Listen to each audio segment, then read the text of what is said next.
It looks really close to the street. Well, my concern was just having a sidewalk that close to a 35-mile-an-hour speed limit road. John Late. It didn't bother me when I saw it on the page, but it bothers me when I see it.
Yeah, you can take that out if you want. No, my concern was that there's one I need to.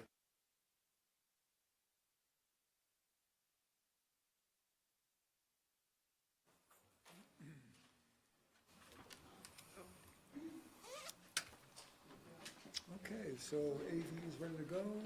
Charlie, you ready to go? Okay. All right. Welcome to the South Burlington Development Review Board for Tuesday, April 3rd, 2018. First item on the agenda is direction on emergency evacuation procedures.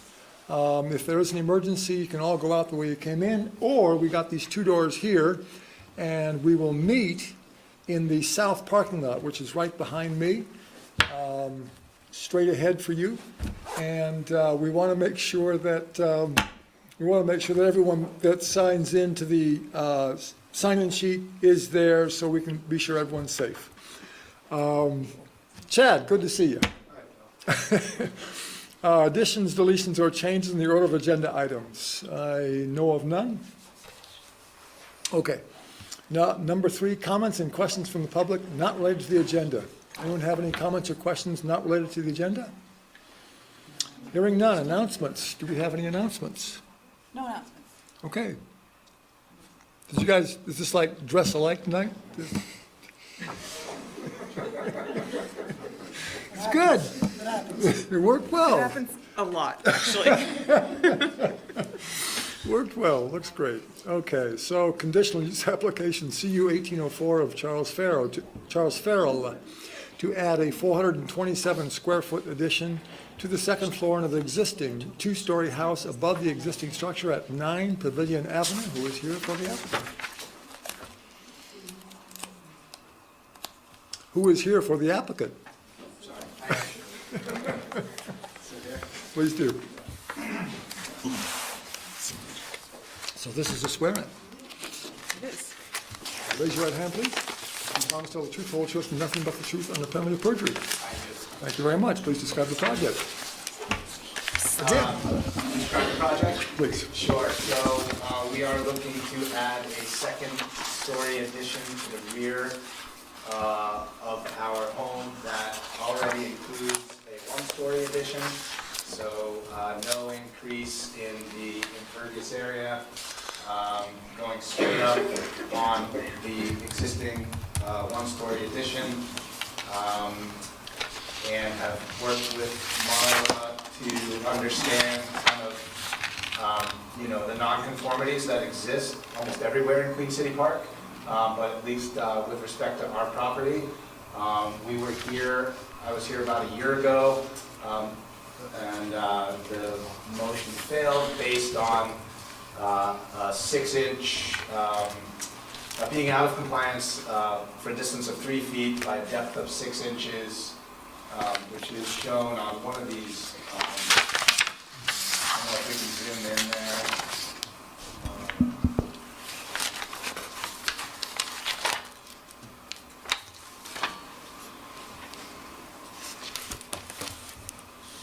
That it's like a hatched, there you go, area of second floor encroachment. You see that arrow?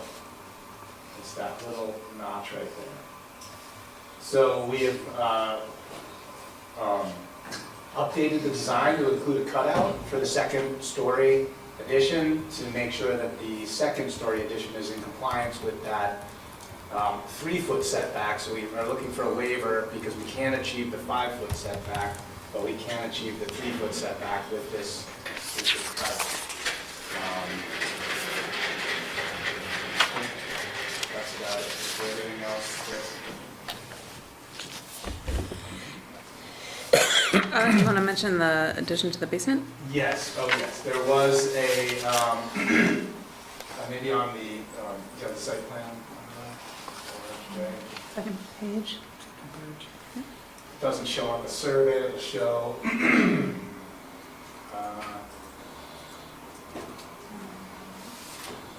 There you go. It doesn't show on that either, but it's going to show on the elevations. So the next page down, I think. This new roof over a basement entrance that had to be constructed over the winter. So we're looking for an after-the-fact permit there. I think that's it. There was no roof there before? This is a repair or just? There was no roof there. It was extends into the driveway, but we needed some shelter over. You know, there's some steps that now have provided egress from the basement on into the side area there, into the driveway. That required a roof because there's about a 3-foot difference between basement elevation and grade.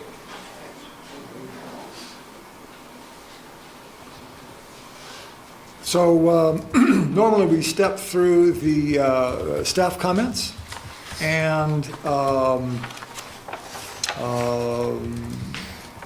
there's only one comment that is in red. So staff recommends the board consider whether the proposed addition has sufficient potential to impact sunlight on the adjoining property to the north to warrant requesting the applicant provide a shadow analysis of the proposed addition. And that is what the helioscope is about, isn't it? Okay. Yeah. So let us look at the helioscope.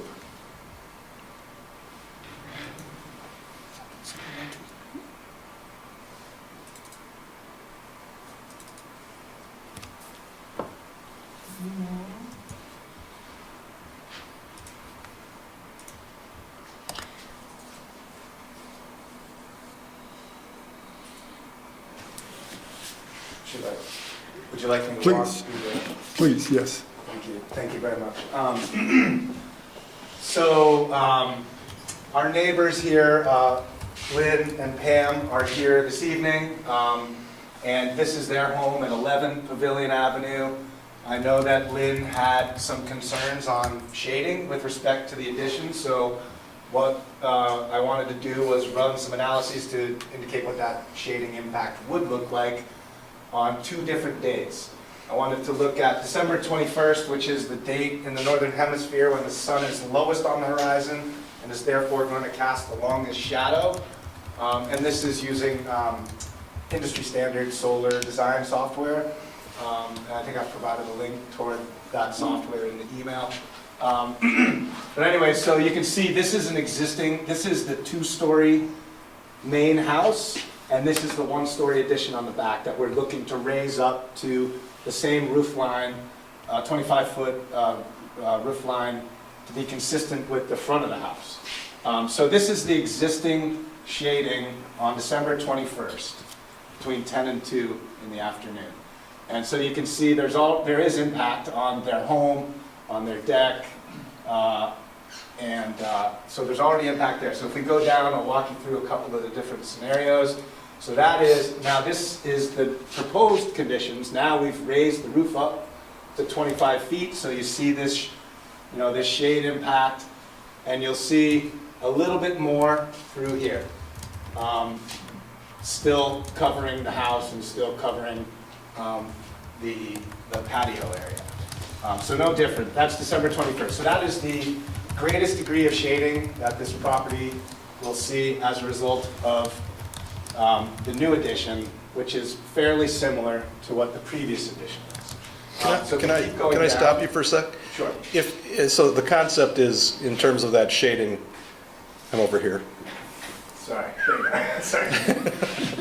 Concept is that the shading of the roof tracks across that way, right? That's what the curve is from? Okay. So you're not going to be not all of that's shaded at the same time? Correct. Okay, I just wanted to make sure I was. Thank you for making that. The other point, if we could just go back up, I think this is important for Pam and Lynn. They have solar panels on their roof, right? But I wanted to make sure that we weren't going to be shading those solar panels. I think that's extremely important. Not that we get a ton of sunlight on December 21st in Vermont. Okay, so now if we can go down and walk through. So this is March 21st. So this is indicative of, spring solstice, when folks are generally starting to come outside more, spend more time outside in their yards, on their properties. You can see the current shading, no impact whatsoever. So sometime before March 21st, the shading impacts subside back onto our property. So from March 21st all the way through the summer months through September 21st, that is the shading impact from our roof now. And if we go down further, you'll see we carry that across, same thing, still no impact. And obviously that shadow will shrink as we move through the summer months and the sun tracks higher in the sky throughout the summer. So that's the shading analysis. I welcome, I guess, any additional questions.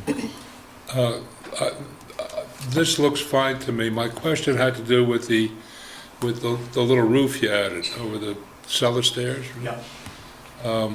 Does that project any further into the setback? No, that's well within the setbacks. It protrudes into our driveway, basically. So that's right, it's right here. This is our driveway. And you said you had to put the roof, was that because of a snow issue? Yeah. Yeah. Yeah, because we have recessed steps going down to a landing to get in the house. We couldn't have snow and rain falling down there. And we do have a drain in there, but it was to shelter the entrance to the house. Marla, I've got a question on the table on page 2 for clarification's sake, the max building coverage. It's got a check mark for in compliance. Should that be Right, I think that, existing non-conforming? right, I think that max building coverage and, what was the other one you pointed Front out? setback. The front setback should both be existing non-conforming. Neither is proposed to be any worse with the, applicant's proposal.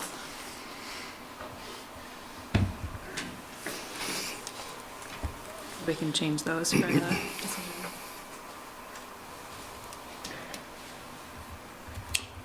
So, anybody else have any questions on the board? I have no questions, I understand it, looks fine to me. Questions, comments? From the public, questions, comments?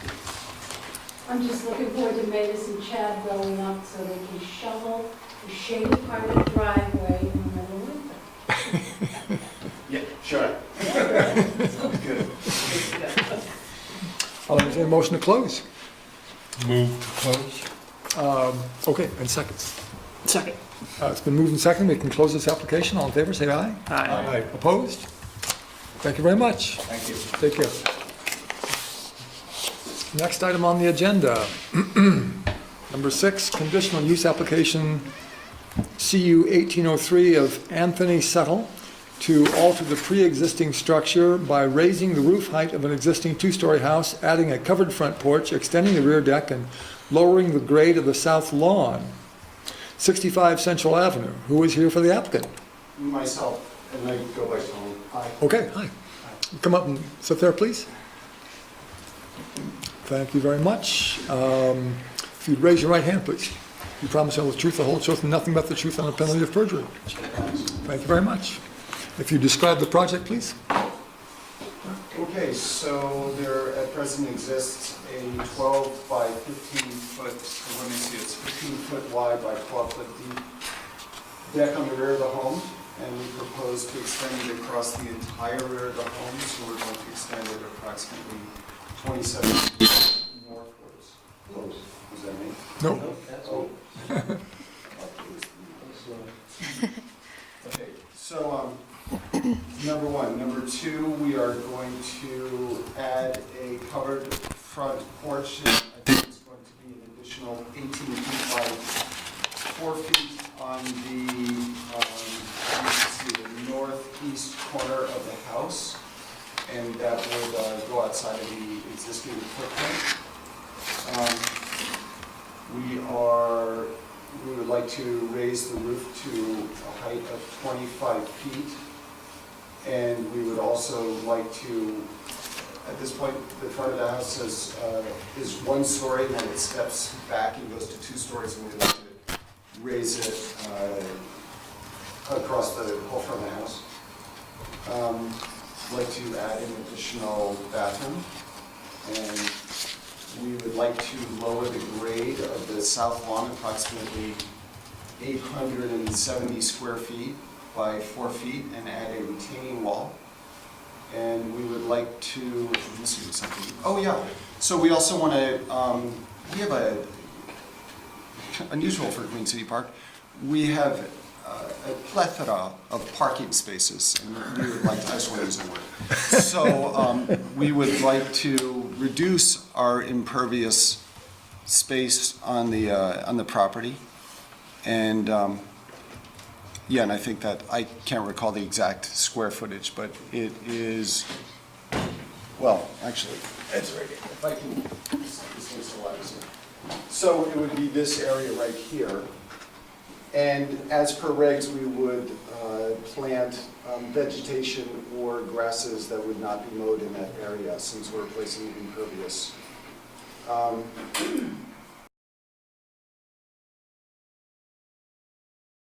Goes back, and those slide over, and then these steps are added, and those the coverage of those steps is included in the calculation of impervious surfaces. Yeah, nothing closer to the lake. And that's pretty much it.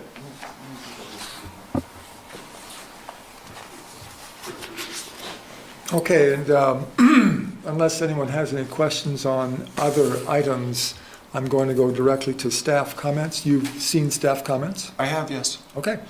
The first one is that staff recommends the board require the applicant to revise their plans to show that removed parking areas must be seated.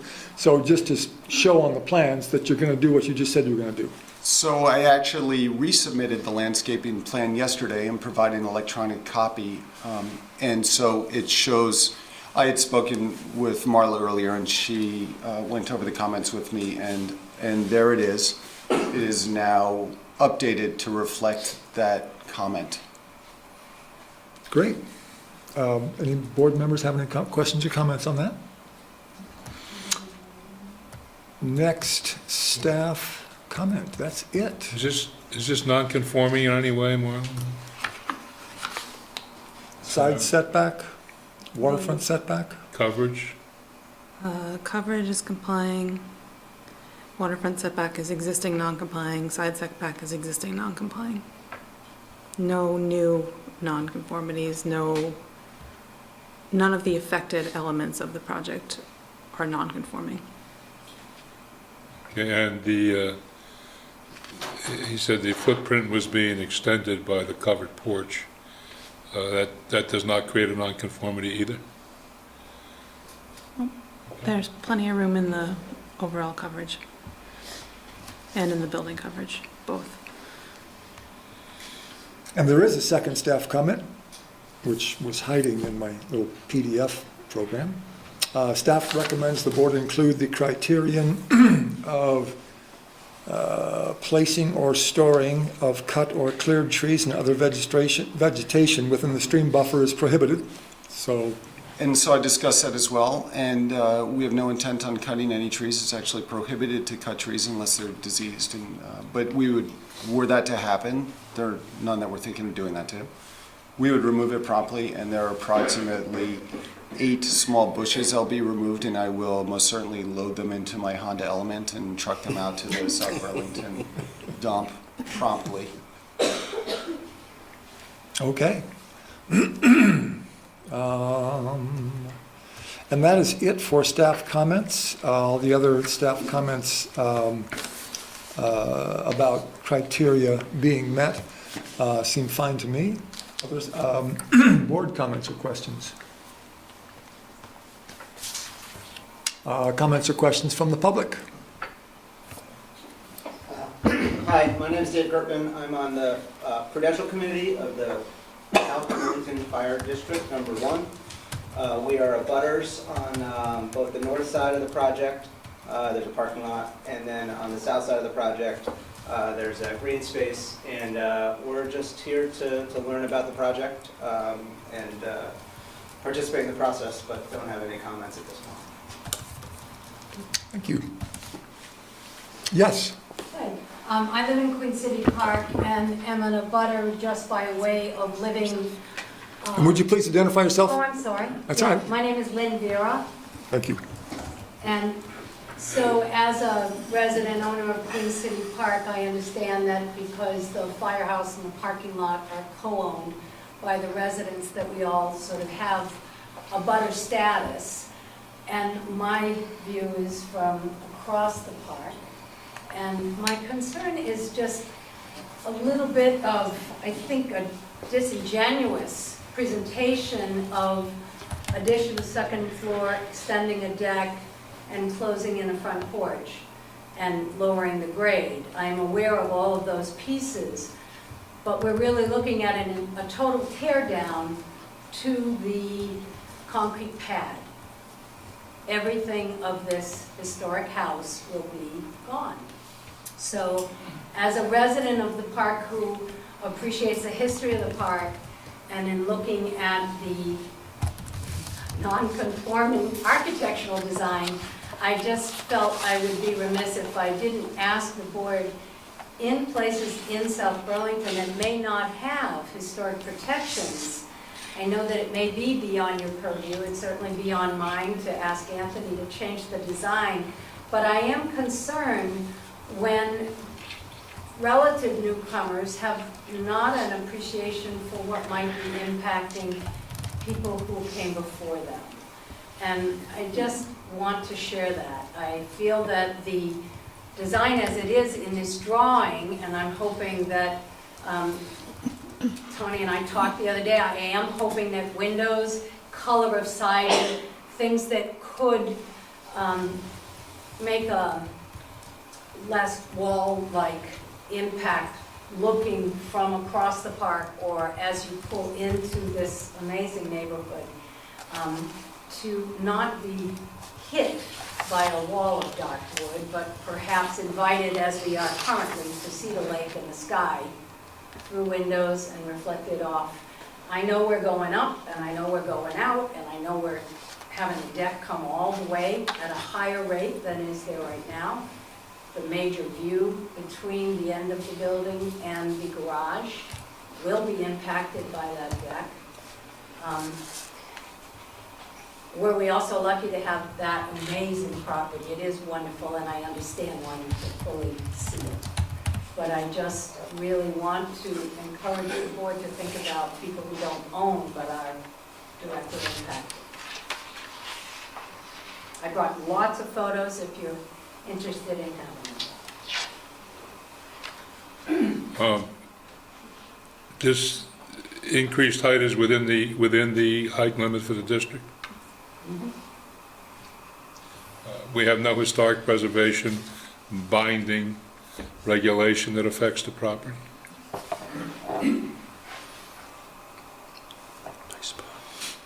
Thanks for your comment. Yeah. Appreciate it. Yes, please identify yourself. Yeah, my name is Stacy Jealous. I live just a little bit further down the street from Tony, and I just am only speaking to share that I hold the absolute complete opposite opinion. Just so that you hear that there are people living in the neighborhood who feel completely differently as well. There is no, in my opinion, historic style to the neighborhood. And, you know, they were started out as tent sites, they became camps, then they became houses, and people did that transition as any way that they saw fit to do. And it's a unique and funky and interesting neighborhood, and I very much welcome anybody's input who wants to improve their property, therefore thereby improving property values and be part of a community. I very much want to be part of a community that allows us to grow and change together. So I just want you to know that there are different opinions than that. Thank you very much. Thank you. Appreciate it. Other comments, questions? Yes, please identify yourself. I'm Chris Grace. My wife and I really live right next to that land. And my question for Tony is just, I guess, is seeking a reinsurance. So where the land is going to be graded and changed, and I think lowered, then drops very steeply down to the lake. And I have some concern that that grading and the change in the slope of the land will destabilize the entire slope down to the lake. And if that happens, that could affect our property and our house right there.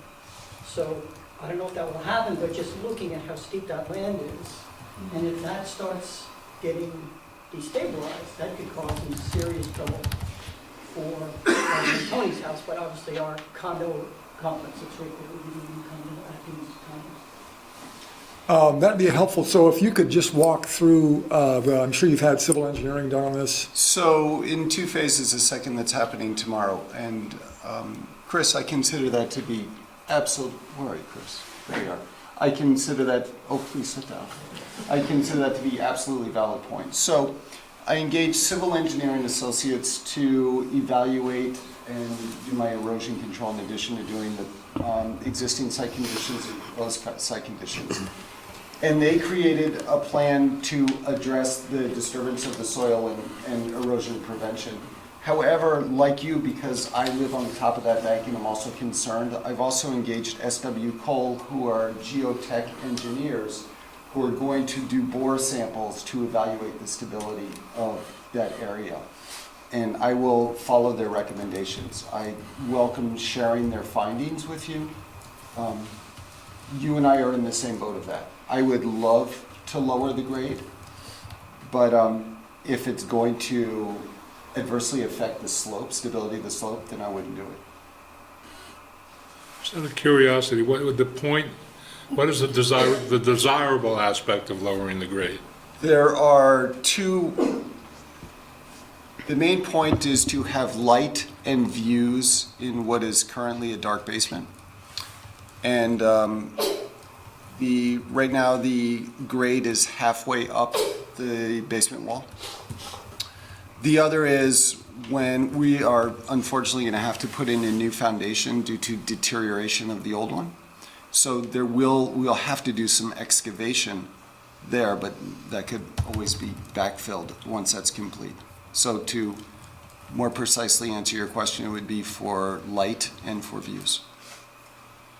So should we be awaiting the result of the engineering study before closing the application?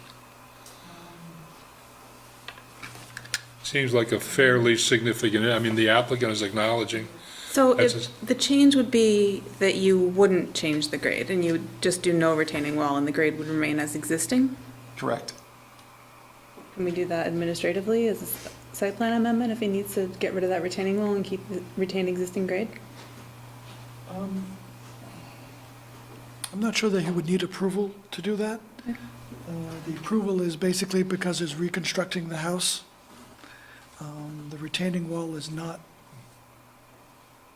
eliminating something that's approved is not an issue that requires coming back before the board. If he was going from no retaining wall to a retaining wall, then that might trigger coming before the board. But if the board approves the retaining wall and the grading, and he doesn't do it, I don't think that triggers coming back before you. Just leaving it natural without making a change. Well, I'm asking, I get it, but no offense, but puts a lot of trust in the applicant. Are we concerned with the results?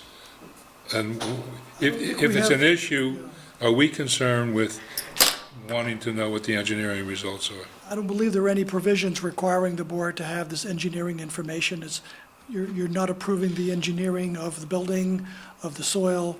It's basically because it's a reconstruction of a house within 150 feet of the lake in this sensitive area.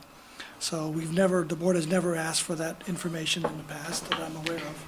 On a quick skim of the applicable standards that are in the staff comments, I don't see any standard which we could reasonably apply something related to long-term stability. So just as a hypothetical, if we had a completely reckless homeowner who got an engineering report and said, well, there's a 50-50 chance, the whole slope is going to slide into the lake, we would have no power to... I believe so. The board would not. There's other mechanisms that would. Okay, good to know. Doesn't the state, Yes. yeah, State Shorelands Program would have quite a lot to say about it, and I guess the stormwater program would as well. yeah, so it isn't our purview to look at the slope, but it is the state's what did you say? Shoreland? Yep. Got that right?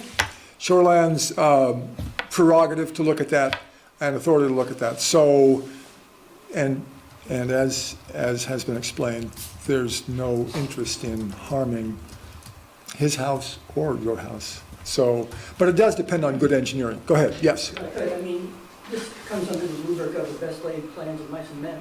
So if damage is done, how do these other boards or people get involved to check that this is not going to happen? Or if it does start to happen during the construction, that it is stopped? Because once that starts falling down, it's a problem. Yeah, so the state must have, so the state is the people to talk to. And I'm sure they have procedures for you to be involved and to check on things. Right, Tony, you've been in touch with the Shorelands Program? Mhm. So do you have a letter from them certifying that you're good, or do you have to get a permit from them? I have to do a registration with them, and that registration has been completed and it's on file. Would it be a good idea to require him to file that with this city before pulling a zoning permit? It actually is filed with the city. With the Clerk's office? In the land records, you mean? correct land records. Okay, so we'll pull a copy of that. Great, great, good, And if there's conditions on that, we can reference them in our decision. absolutely. Great. Other comments from the public? Yes, I was please. asked to bring a letter from a neighbor who couldn't be here, and can I just give that to you, or do you want that read? I think giving it to us puts it into the record. Yeah, But if you could summarize it just briefly? okay, I'll try to do that. 25-year resident, times they are changing. Should I say not in my backyard? It's an architectural interest.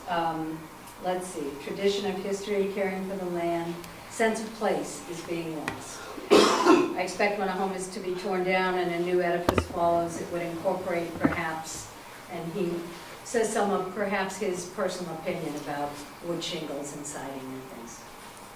But he did ask me to give it to you. So can I do that, and one of you would read it into the record?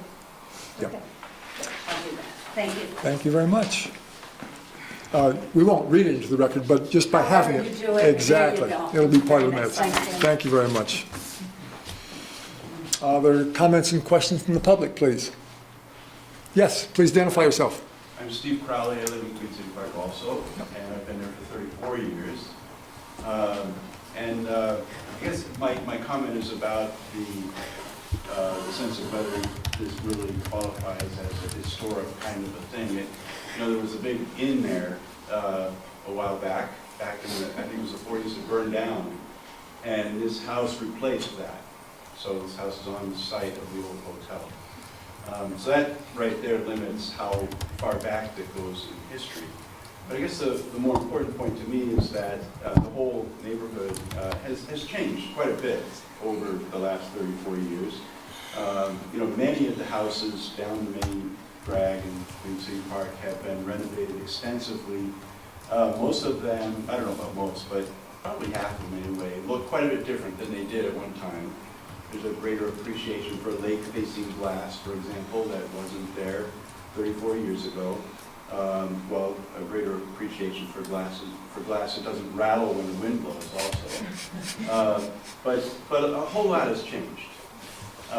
And with that, the character, and it's, you can look back at history, you can say we're creating history, and we are kind of. It's a unique neighborhood, and it remains unique. And so, it's not the kind of thing where we have a, 100, 200-year-old set of houses that all have that certain character you want to preserve. It's an ever-changing neighborhood, and so I would just want to express that to everybody.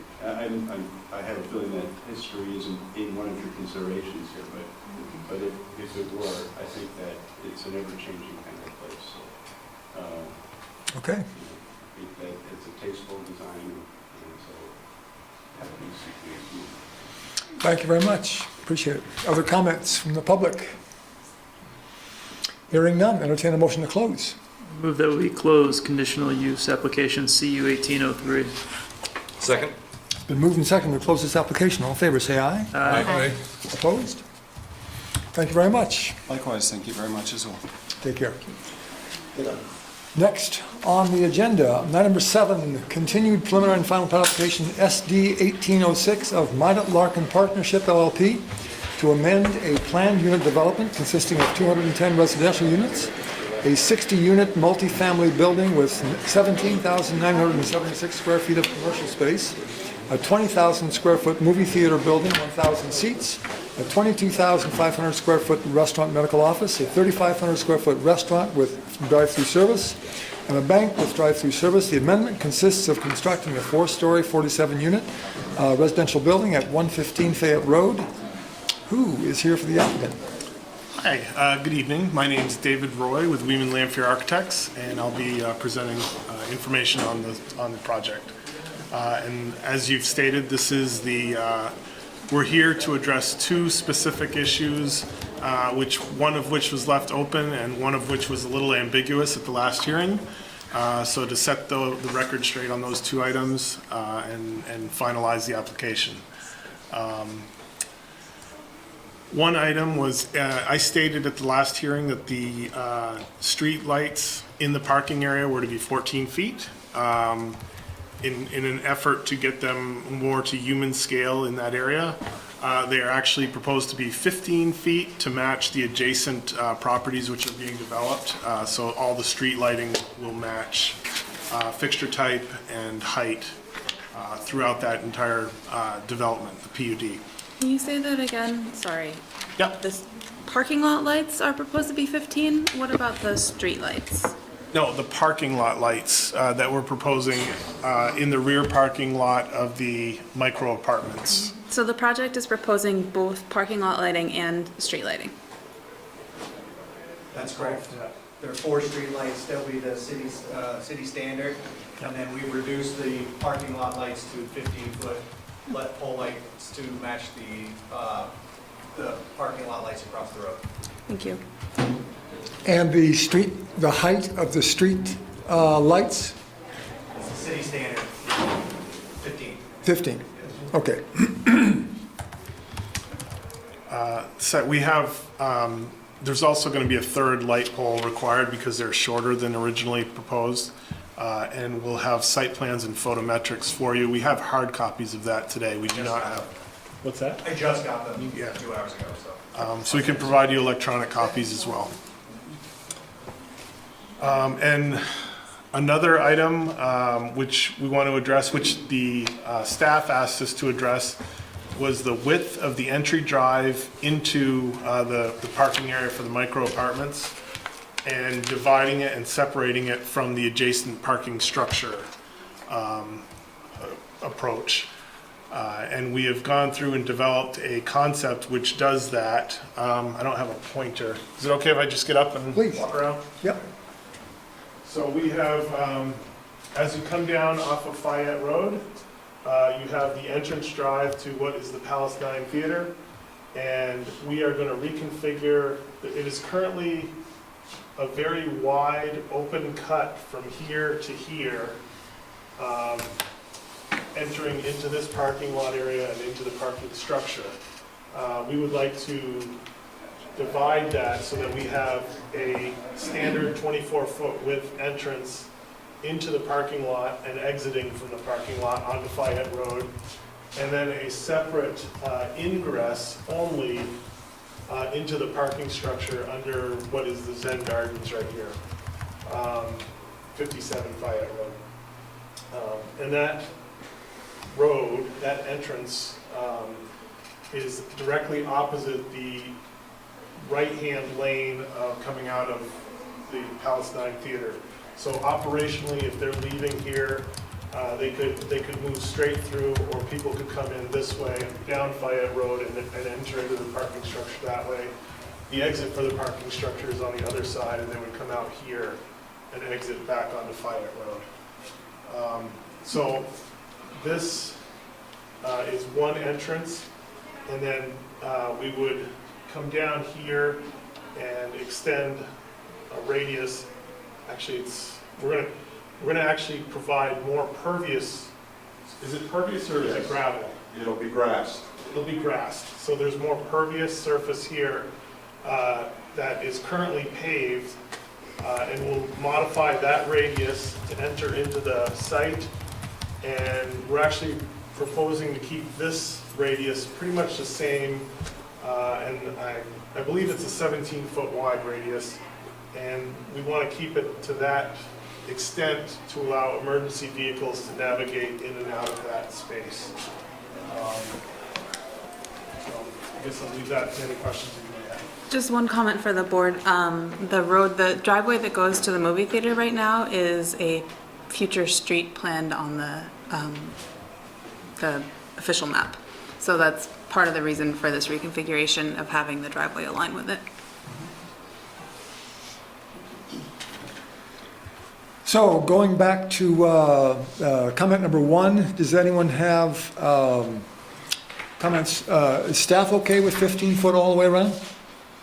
Board have comments, questions on 15 feet versus 14 as originally thought? What may, I just don't understand why the 14-foot comment was in there. Was there a misunderstanding about what they were doing, or? I simply made a statement. We were talking about the height of poles at the last hearing, and I said 14 foot, not recognizing that the adjacent fixtures on the site are 15 The foot. pole is 14 feet and the fixture is an extra foot, so it's 15 total. Oh, okay. So no new lighting is at 22 feet. No, No. not in the parking, no. Thank you. No comments, questions from me on that. On to, Can I just discuss that for a second? Sure. If they're proposing one additional parking lot light fixture beyond what the board has reviewed, do we need to give the... Like a condition that it be added, that it be shown. Okay, does the board want to see those plans that they have now so that the board is approving Could see the hard reviewed copies. plan? Sure, Yeah, could I see think the that'd be hard good. copies, sure. So Okay. then we don't have any weirdness, yeah. I will add that the third fixture was necessary to match the photometrics required, but So you want to share it with the board, not us? Oh, sorry.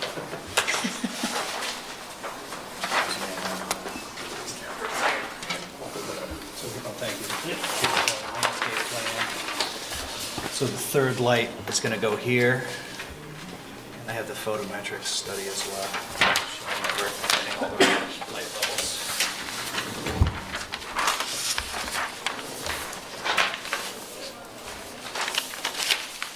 Third light will go right here.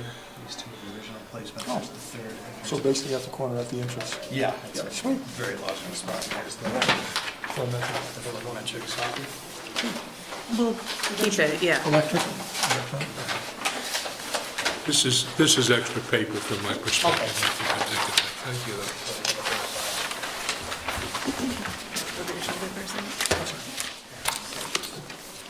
Which one's it? The new one is right there. Okay. Yeah, so the two original were up there, and then the new one's right there. Just keeping track. Yep. Just so I understand, this third light does nothing to the surrounding properties, and all it does is cast a little more light on the ground, right where it is that right? That's what it looks like from the photometrics, yeah. That's how it looked. In general, that's what it is.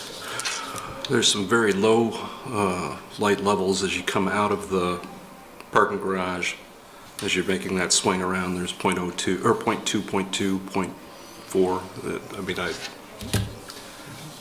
is there a reason why you're keeping them that low on site? I just don't want people tripping and falling. Yeah, understood.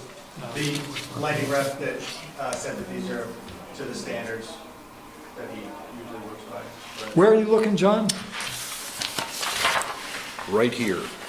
As you exit the existing underground As you garage? exit the current, I don't know what the number is on Fayette, but the road that goes into the garage, you come out of the back of it, and it's very dark on that interior Yeah, corner. right, 0.4, I saw that, right, good. You know, most of these are 1 or 1.5, and that's a level that you can walk and see, but 0.2 is not. Is that part of this application, improving that lighting? It's not a requirement that they improve lighting. The board is certainly welcome to request that they improve lighting. I don't have a real problem with it. It seems to me that the sconce on the back of the existing building could throw more light and fix this. I don't know the specific numbers exactly, but I think it's in the owner's best interest to provide a secure area in and out of that garage. And I think, not knowing the impact right now, I think if it's unacceptable, they would shoot to improve it in order to have safety and security of that garage. Yeah, for their own purpose. My concern, as much as anything, is you've got people coming out of that garage, you've got people merging from these apartments at the same time. They've got to be able to see each other. You've got walking traffic. Theoretically, these are micro units, right? So many people probably won't drive. So I'm a little concerned about people walking. So if you just take a look at that. Absolutely. Thanks, John. More comments from the board on lighting? If not, let's move on to the curb geometry, which looks great to me. I like it a lot. Thank you very much for bringing back the plan. I think it does a lot, especially the sense of going straight ahead from the right-hand lane across where you couldn't find parking, so right straight ahead is the underground garage. That looks great to me. Yeah, I agree. I think functionally it'll work much better for everybody. The community, the residents, the parking structure itself. I think everybody we just didn't know how to accomplish it at the last meeting. Yeah. It's a I nice think solution. working with the city, we were able to figure out a way. That's very nice, yeah. Board comments, questions? Okay, comments, questions? Did the fire department approve that? I didn't quite get that. The geometry. I understand that a fire truck access may be capable of doing that. I'm asking, did the fire department look at it? The proposed access to the new building? Both, I mean, you've So just the fire changed. truck doesn't go into the garage, I guess. Right, so it's only into the Yeah, drive. be the new building. Right. No, the fire department has minimum geometry that is in our LDRs, and this exceeds that. Very good. And that was the point of the staff comment, is that it exceeds it on the western edge of the 115 Fayette for no reason that we were able to discern. And it seems like there's additional impervious that doesn't need to be there. on the western side. Creates excess pavement.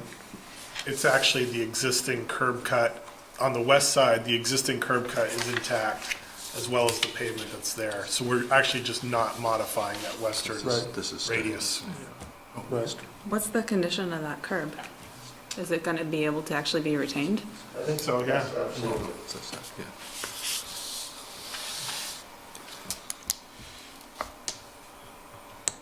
Board staff comments? Comments, questions from the public?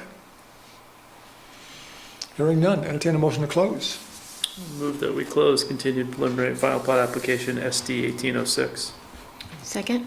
Been moved and seconded. It's been moved and seconded. We close this application. All in favor, say aye. Aye. Opposed? Thank you very much for coming in. Thank you very much, everybody. Same to you. Take care. Next on the agenda, number 8, sketch plan application SD 1809 of Pizzagalli Properties LLC to construct a 2-story, 55,000 square foot medical office building with 275 parking spaces on 15.07 acres at 194 Tilly Drive. Who is here for the applicant? Evening. Bob Bouchard with Pizzagalli Properties. How are you, Bob? Very good, thanks. You, Bill? Very good. Bill, conflicts? Conflict, oh, thank you very much. Conflicts of interest. We do some work with Bob and his cohorts, and I don't think it'll affect me in any way, but if the board or Bob would like me to recuse myself, I will. Bob, why'd you close up the fence between the hospital parking lot and the guys next door? After showing me that beautiful park with the pasture. It is beautiful, you're right. We didn't close it up, Frank. The other guys did? Yes. Sorry. Me too. Well, the park's still beautiful. Okay, Bob, if you'd walk us through what you've got. Sure, Bill. Thanks. So 194 Tilly Drive is Lot 5 in the Mountain View Office Park subdivision. This is the 6th building that's being proposed in the subdivision. It's a 2-story, 55,000 square foot medical office building, 27,500 square feet per floor. 200, I think I already said 275 parking spaces, 15.07 acres. And it's being proposed right now for the medical center. The building is proposed to be LEED certified, and we are proposing a substantial photovoltaic array on the roof. There will be, just as you come in to the main drive on the right-hand side, a series of electrical vehicle parking stations with electrical vehicle charging stations as well. The core and shell will be LEED certified, and the fit-up will be LEED certified as well, but the fit-up is taking place a little bit later than the base building.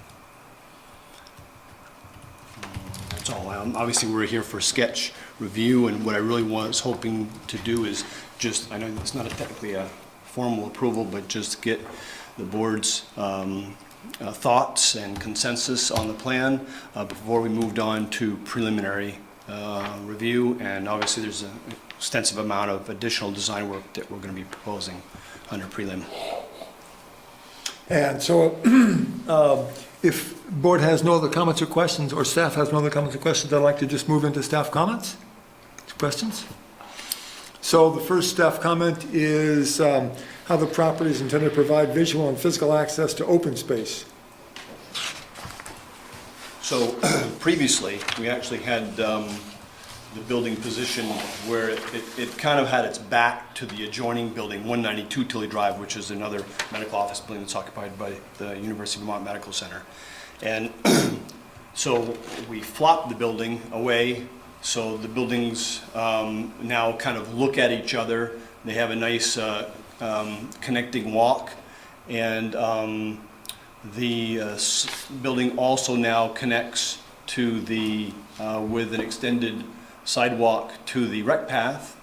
So you've got interconnectivity between the buildings. In addition to the sidewalk, the parking lots as well have a connecting drive on the rear part of the site for shared parking between the two buildings.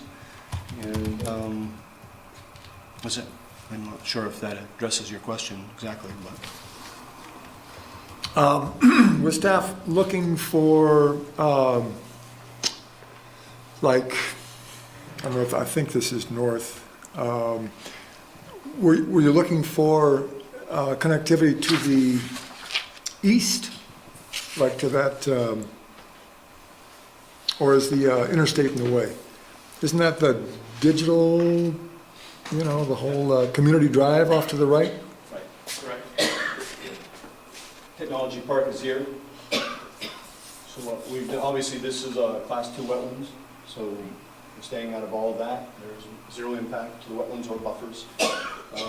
And this is the walk system that takes you down here and connects to the rec path here, which goes through Technology Park's extensive series of rec paths. Was that? So, first caveat, I didn't write this comment. But the idea was to talk about, I guess we've talked a lot about pedestrian amenities, but also there's the sort of open space component to it. Not necessarily active recreation, but passive recreation for lunch and that sort of thing. Oh, okay. Sorry, Marla. Right. No, that's okay. Well, we're happy to show that under the next series of plans. We'd like to consult with our prospective tenant, the hospital, and see where they would like to have a series of picnic tables and maybe a patio or something like that, probably to the southeast of the building. We're a pretty good distance away from the wetland buffer, so there's plenty of room there to put picnic tables and whatnot. Sure. Happy to show that. Yep, you're right there. You got it.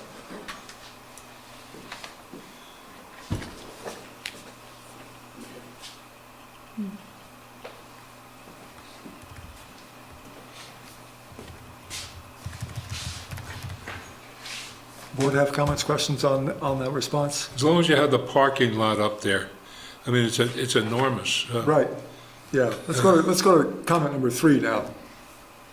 I was wondering if you could keep the picture of the parking lot there, because I was going not so much to the number of spaces, but whatever breaks it up. Are those little white islands, landscaping and barriers, is that what that is? Right. Obviously there's a specific requirement for the interior landscaped islands, and we will make sure that we meet that. This is sketch, this is preliminary, Frank, in nature at this point in time, but we will make sure that we meet that requirement.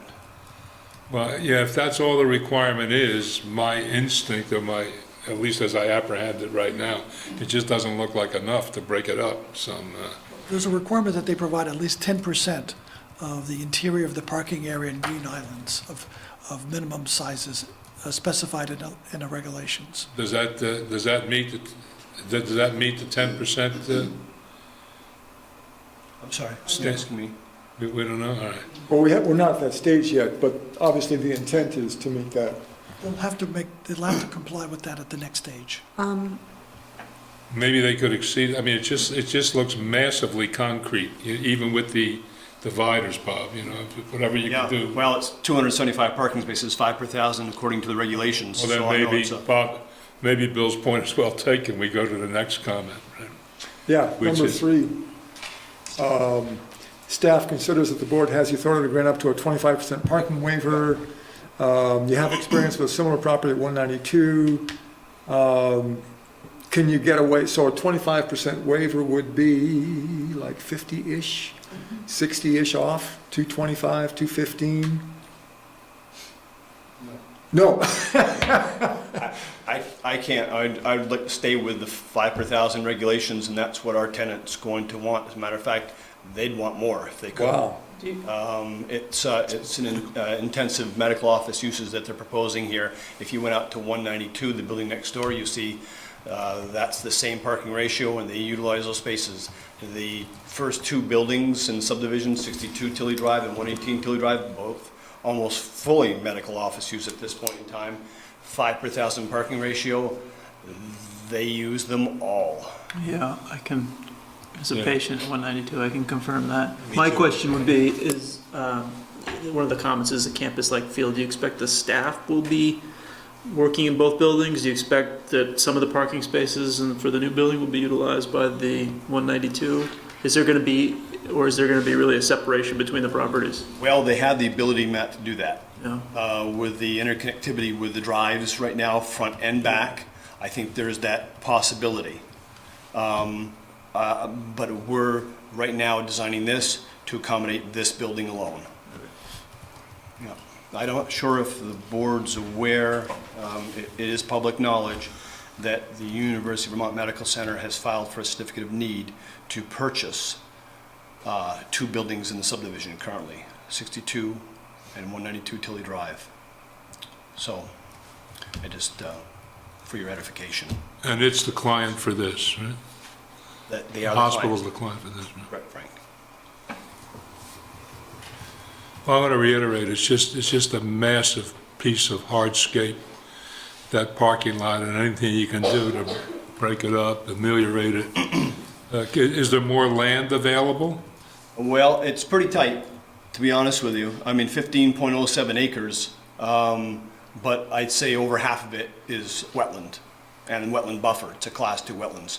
So we're doing our best to stay out of that. I think, you know, it'll certainly look better when we put in the landscaping plan.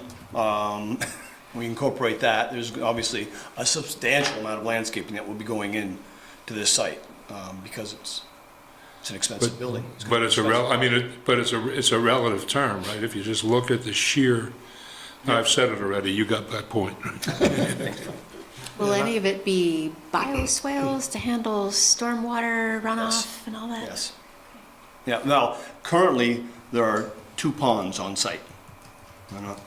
Could you go to the cover page, Ray? There you are, yeah. So I don't know if you can see the 2 ponds. Mm-hmm. North and south. Here and here. And these were sized to accommodate these 2 sites. So they're currently serving stormwater for this, and they would be serving for stormwater here.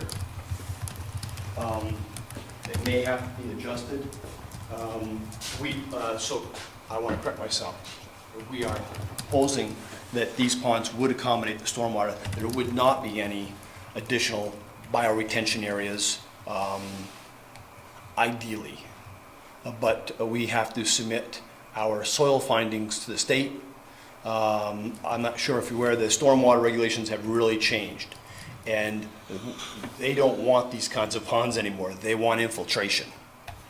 So the bioretention area comes into play. So if they deem that the soils could accommodate infiltration, that's what you're going to see us do.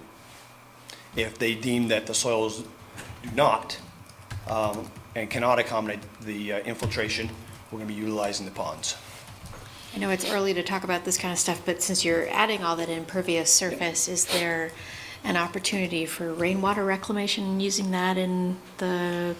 That is being discussed through the LEED certification process. Yep, we might be considering that. Tanks, pumps, it's expensive, but we're looking at it. The LEED process has really changed recently. Went from a 30-point minimum to a 40-point minimum to achieve certification, and what once was maybe you'd consider a photovoltaic system, now it's almost mandatory. You know, I realize that I'm gathering to the left of the parking lot. The sort of the bluish gray shape is a rough representation of the building. Is that the idea? Bluish gray. No, that's an existing building. That's the 192. That's That's 192. the orthopedic building, Where's the building going? right over there. The black. To the right, Okay. stick figure.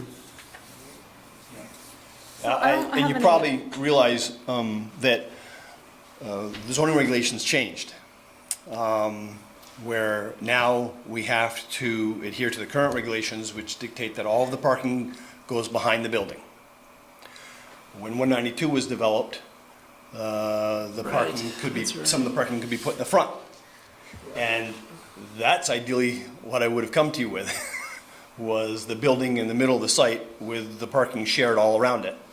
But I can't do that now, in accordance with the current zoning regs. So all the parking has to be in the rear.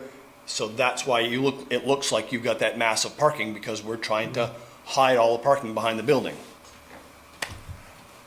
This plan was, I'm sorry, Marla, this plan was previously, an alternate to this plan was previously approved by the Development Review Board fully, and which was identical to the building on the left, just reversed. But those permits have expired, and we have to deal with the current regulations as they exist. You just want to point out that this guy here becomes like a island rather than like a two separate driveways, just by the way it's got two head-in parking. Right, I don't thank you. necessarily have any comments, good or bad, about that, but it's an observation. Yep. And obviously, that's going to be an area where we can put a fair amount of landscaping right there, too. Bob, I assume the quality of the building is going to be similar to all the other It will be. brick and glass and stone. Just show this. Thank you. Colored rendering. Thank you. With elevation.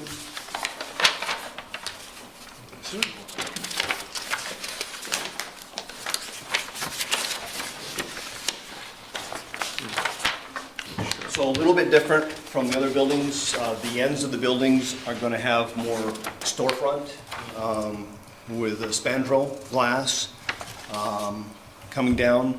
I think it's a nice feature. Operable windows this time around versus the other buildings are all fixed.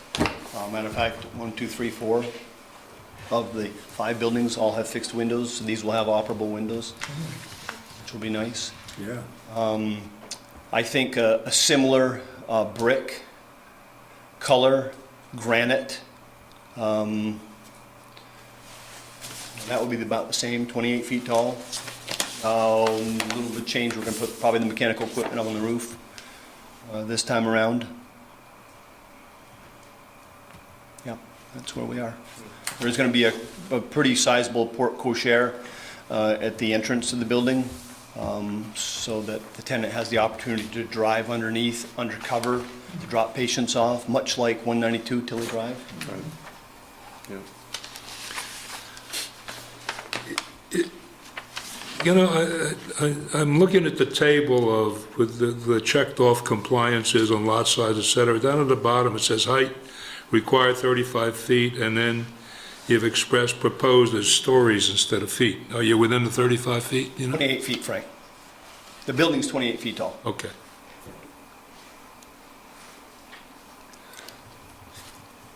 Proposing.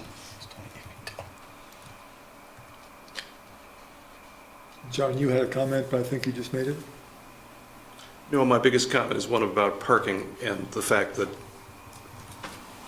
planning's regulation of putting them all behind the buildings doesn't make sense in many conditions, and we should have the ability to override. This is one of them. This would be a better looking building and a better looking parking lot Well, the if we requirement- had the ability to not stick them all in the back. The requirement is actually on the side or rear, not in the front, so it Yeah, does well- allow side. Thanks, yeah. But, I mean, in order to get to this, you have to, I mean, you take a right and you curl around and, you know, what is the front? Yeah, what is the front? That was my question. You know, if you wanted to argue hard enough about it, you've got the highway looking at the other side of it. Is that the front?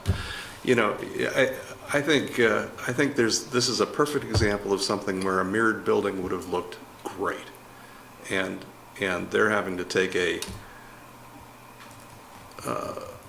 step back in order to fit a regulation that doesn't make sense. That's my take.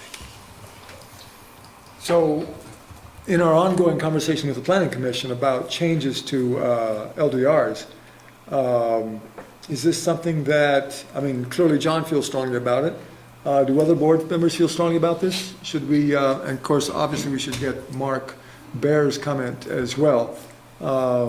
Is this something we should put on a list? Well, this is awkward because on this particular project, I completely agree with John, which is rare enough in itself. But I am hesitant to use that as a wedge to have a general rule that gives us more latitude. I mean, it's screamingly, what John's point is screamingly obvious, you know. If there was, Same thing happened on CVS. Yeah. We had three sides that were front. And the parking could have been better if we had flexibility. Well, do we have some latitude in this case can we collaborate on defining a front, you know? I mean, are you open to changing this? You just want to get it, you know? Well, one side of it can't have parking, whichever side is the front. Correct. And in order to get close to looking like what the other one does, you would at least have to have a drive on the front, and whatever the front is, and you've got a wetlands issue. yeah. It's a tough one. Okay, so setting that aside, getting back to the matter at hand, I think we should, if you would remember during the planning commission meeting, if we could bring that up. And certainly it's an internal discussion as well. Matt, you had a comment, I'm sorry? No, my only comment was, well, it's sort of off topic, but if we were talking to the planning commission, what would be the criteria that would allow, Right. if we had to waive, what are the established criteria in order to allow us to waive the condition that there be parking be in the rear? And that's the problem, which is why I'd rather redefine the front, if there's some way to redesign this particular project. Right. My concern is the particular project, not the general prohibition. If we can, So the second staff comment was the campus feel. Open space amenities, so you kind of addressed that before. Is there more that we want to hear about the campus feel, open space amenities, picnic benches and walking paths and Japanese gardens and so on? I think it was really all tied together, and I think that Frank has made pretty much the point that we were making, which is that it just feels like a lot of unbroken up pavement. Mm-hmm. Yep. So, It is. yes. Yeah, so when you come back, there's also a criterion for trees, a number of trees, isn't there in parking? One tree per 5 spaces. Yeah. There have to be so many inside the parking area. Right. In the islands. So Right, exactly, yeah. wait a minute, I'm looking at this supplemental stand.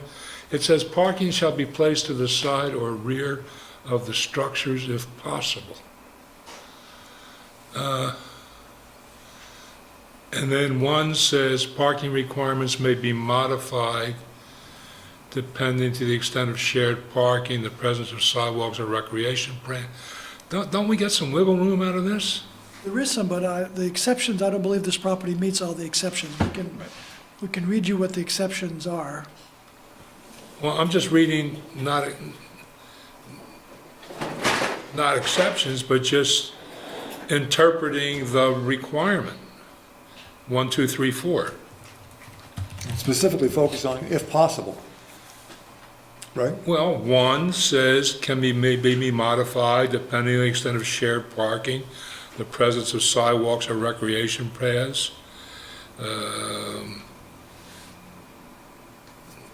Well, but in this case, that would mean reducing the number of parking spaces, which is not something the. Which he doesn't want to do. Right. Well, I assume you don't really want to tie one property to the other. You want them to be separate parcels. Right. Yeah. But, designed for efficient internal circulation. Would you say that you have better internal circulation? If it I was think the around? fire department would be much happier if it went all the way around. Well, that looks Oh, if like, they went all the way around the building? Yeah, absolutely. Oh, sure. Yeah. They're pretty good though right now. They got access to 3 sides. so would that fit the definition of better internal circulation? efficient internal circulation? I agree with you, but let Ray tell us what the exceptions are. There are very specific exceptions, so he has to meet these in order to be able to give him some parking in the front. I can read them quickly. The Development Review Board may approve parking between a public street and one or more buildings if the board finds that one or more of the following criteria are met. The board shall approve only the minimum necessary to overcome the conditions below. 1, the parking area is necessary to meet minimum requirements of the Americans with Disabilities Act. 2, the parking area will serve a single or two-family home. 3, the lot has unique site conditions, such as a utility easement or unstable soils, that allow for parking, but not a building, to be located adjacent to the public street. 4, the lot contains one or more existing buildings that are to be reused, and parking needs cannot be accommodated to the rear and sides of the existing buildings. 5, 6, whatever. The principal use of the lot is for public recreation, or lastly, the lot is located within the mixed industrial commercial zoning district, which is not, and meets the following criteria. Mind putting a two-family home off the front of it? So, Obviously, we spent a fair amount of time working with Ray, Marla, and Paul about this issue. We actually brought the original plan, and that was previously approved 4 years ago, Ray? Thereabouts, and said, "Do you remember this?" "Oh, yes, we remember that." But we have to work under what current guidelines are, current regs are, and so where we are. I don't know if this is splitting hairs or even relevant, but if the hospital gets okay to purchase 192 and this is 194, is that technically a public street still, or could it be made private? What street are you referring The to? one that goes between the two buildings. No, it's a separate drive that comes in. They would have a right-of-way over that drive. Other building is, the street is here, so this would be deemed the front, the space between the building and the street. That drive actually is all on this lot. So they would have a right-of-way over the drive. So is it considered public street? It's just a driveway Driveway. Right. now and under the proposed condition. So which part of the building is the front? That little short piece that's, The space between here and here. Yeah. That whole area, that's the front of the building, between this part Well, of the the- building and here. well then how about off to the right? They could put, I believe they could put parking in here. That's wetlands. There's wetlands, so they Yep. can't do it there. It looks like on the other page, there's some limited space. I mean, I don't know, Bob, if there's other reasons, but there's a little bit of limited space if you go to the second page, between the wetland buffer. Yeah, I don't know if you can see. Can you see it? Well, you got it right. Yeah, so that's impossible. Yeah, you're boxed in. That goes right over here. Guess there's Of course, we this built little those chunk in stormwater here. ponds, and guess what? We became wetlands. Well, it sound, So I'm there's sorry. the buffer right there. Happens. Yeah, Comes it does. here, comes here, and here. So Guess you could put a chunk in here, I guess. we do have some grading. Well, that's possible. I mean, Yeah, I suppose we could bring just a wing of it around. You know, what we could do potentially is, relocate the dumpster, bring a wing of the parking around here, and add some more islands in. And it sounds like, it also sounds like, looking at the exceptions, I don't know what the handicap space requirement is for something that big, but in the exceptions, it sounded like you had an exception for handicap spaces, yes? First one? Right, if the board approves it, yes. If the board But it's not- approves, it's not automatic. The entrance is where the handicap spaces need to be. Right. So you can't put the handicap spaces on the back. No, that's what I'm saying. You can put, what he was saying was you got an exception. He could pick up some space in the back by moving the handicap spaces that he's got to have anyway to the front, because that's within the exception. But if the handicap spaces are on the front, Yeah. and the entrance is on the back, then the handicap spaces are in the wrong place. Won't there be an entrance on the front? Entrance is right here. No, there'll probably be a fire exit, but Yeah.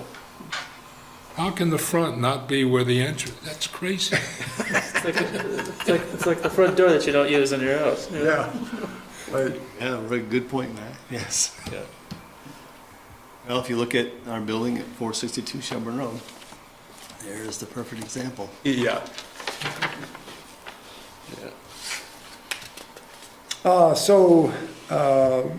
If there are no more comments on parking, I think that would be a nice solution to move some things around. Yeah, we'll look at that, sure. Side. We've got room to get, maybe, probably, maybe not a double aisle, but a single aisle in there, almost a little bit of satellite parking, and that would allow us to certainly put in some more Right. landscaped islands, Right. even though, obviously, we need to meet that 10% rule Right. at the very least. It would certainly help to maybe break things up a bit. And if you pivoted the building a little bit, that would give you even more room out back. Yeah, that impacts everything, so it impacts every row of parking that. Happy to look at it, though. Good. So the last thing I want to make sure we didn't leave unconsidered, were there more things we were looking for from a campus feel standpoint? Or have we discussed that with the picnic benches and so on? Just open space that's usable, I think, has been covered. Yep. And wetlands does not, so the wetland buffer is usable, but not the wetlands themselves. So the Planning Commission is working on some amendments which would apply some of the form-based code type open space requirements to all districts. So just for the board's information, that things are heading that direction, having usable open space as opposed to the leftover spaces between the areas that are otherwise usable for development. I would kind of tend, again, these words don't come easily to me, but I would kind of tend, having seen an example of the medical building they did down the street from me, I would kind of tend to trust them on amenities, on those kind of amenities. You ought to come over and look at that. They did this little, I can't get over that, I'm still talking. They did this little, took one end of this parking lot, the medical building at Hadley Road and and Shelburne Road. Right. And they took the east end of it, and somebody just designed this beautiful, I wouldn't even call it a pocket park, I don't know what to call it. But if whoever did that, take them over there and see what they can do. Well, right, Frank. The walk right now that connects the two buildings, I think we can certainly look to dress that up. And I think that's kind of really the objective. Maybe with some rock walls, and some, obviously, we've got a healthy landscaping budget, so that gives us an opportunity to use some of it on rock walls and plantings in that area, so. Well, what are you allowed to do in the buffer, in that regard? Nothing in the buffer. Can't put picnic tables back there or anything like that? I Nothing? think you can put unfilled walking paths. You can mow, but you can't put gravel or anything. We were always told, the state had always told us, we cannot groom, we cannot mow buffers. My discussion was with them about creation of a park, so it might be a different conversation. Yeah, you might be getting a different answer because you have a different kind of project than I was talking to them about, which is totally reasonable. Good. Other comments, questions from the board? As a matter of fact, I think that the state's going to require that we put a fencing up to delineate the edge of the buffer. That last hearing had a beautiful suggestion about providing maybe some landscape boulders instead of a fence. That was, I don't know if you've Somebody- seen them, but we put up that split rail, cedar split rail fence down there. That was a state condition. That'd be too bad on this site, because anything that even tends to close it in anymore back there is... More comments, questions from the board? Staff? From the public? We will move forward. We will. Thank you very much. Good to see you. Thank you. Nice to see you. Next up on the agenda, minutes from March 6th. March 6th. Is that the name where one of my name is spelled incorrectly? Or is that the 20th? I'm sorry, which name was? Which one when my name was off? March 20. That was the 20. The next one, yeah.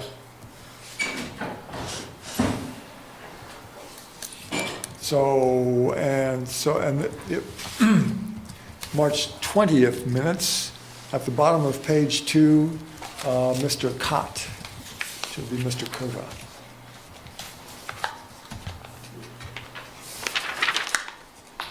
Otherwise, does anyone have any comments or questions on the minutes? I just have a question. I see we're going from the narrative version to the legal minimum necessary. That is because the audio tape, I wasn't there, the audio tape is barely audio. I don't think it's bad, to tell you the truth, but, you know. And I think you were actually called Mr. Cott that night. Yeah, I might have. I move we approve the minutes. What I could have heard, it could have been called Mr. Jones. March 6th and March 20th as amended. Second. Been moved and seconded to approve these minutes. All in favor, say aye. Aye. Opposed? And that is, let's see, other business. I will not be here for the next meeting. Thank you, John. Anyone else? Yes. Tell me now. One piece of other business. I've been thinking over what Ray said in a different context the last time I was here, and I'm sorry I missed the last one. I made a somewhat snarky remark that when we go illegal, as in having a closed deliberation, we go illegal all the way. And Ray's response was, well, you know, don't you like your clients to follow your advice? And that stopped me for a minute, but here's my considered response, which is that there was a different relationship between, and I understand staff feeling bound, at least in their recommendations, by what council recommends. We are distinctly not bound by what council recommends. I wouldn't ignore it ever, but not only do we have the right, we have the duty to make our own determinations. And that's what we should be doing in questionable cases. And whenever anybody, such as myself, raises a serious issue, if an error is suggested in council recommendation, I think it's this board's duty to consider that. That's my other business comment. Thank you. May And we I, are looking at that, right? Go ahead, Frank, John. May I add one more thing which has nothing to do with that? But I think we all should thank the late Pat Nowak for her service. She's been a long-time supporter of the city and good friend to me, and she'll be missed. And that should make it into the minutes. Thank you very much, John. So that's the end of the South Burlington Development Review Board meeting. 8:30. Thanks very much, everyone. Take care. Sit down, Frank. We got, We do we have